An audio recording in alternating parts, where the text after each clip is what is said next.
తెలంగాణ రాష్ట్రం నుండి శ్రీవారి దర్శనానికై విచ్చేసే భక్తులకు తిరుమలలో ప్రాధాన్యం ఇవ్వాలని, తెలంగాణ మంత్రులు, ఎమ్మెల్యేలు ఇచ్చే లేఖలను తిరుమలలో అనుమతించాలని తెలంగాణ అటవీ, పర్యావరణ, దేవాదాయ, ధర్మాదాయ మంత్రి కొండా సురేఖ అన్నారు. నంద్యాల జిల్లాలోని ప్రముఖ పుణ్యక్షేత్రమైన శ్రీశైలంలోని శ్రీ బ్రహ్మరాంబిక మల్లికార్జున స్వామి దర్శనార్థం తెలంగాణ మంత్రి రాత్రి ఆలయానికి చేరుకున్నారు.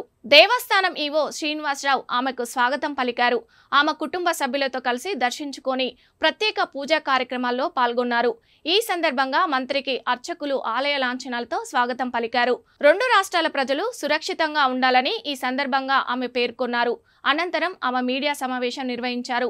తెలంగాణ రాష్ట్రంలో కూడా శ్రీ వెంకటేశ్వర స్వామికి భక్తులు ఉన్నారని, వారి కోరిక మేరకు తిరుమల దేవస్థానంలో భక్తులకు ప్రాధాన్యత ఇవ్వాలని సూచించారు. తెలంగాణ మంత్రులు, ఎమ్మెల్యేలు ఇచ్చే సిఫారసు లేఖలను తిరుమలలో అనుమతించాలని డిమాండ్ చేశారు.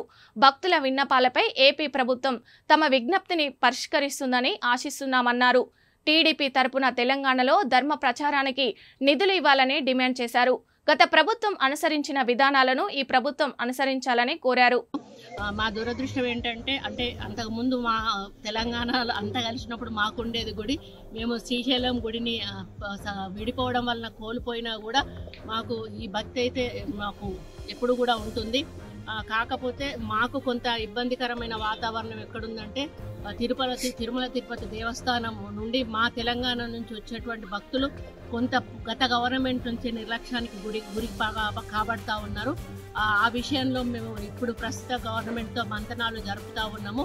గతంలో తెలుగుదేశం ప్రభుత్వం ఉన్నప్పుడు, అధికారంలో ఉన్నప్పుడు ఏ విధంగా అయితే కొన్ని పద్ధతులు, నియమాలు పాటించేవాళ్ళు, అదే పద్ధతిలో మా ప్రభుత్వానికి కూడా వారు ఇవ్వాలని వారికి మేము రిప్రజెంటేషన్ కూడా ఇవ్వడం జరిగింది.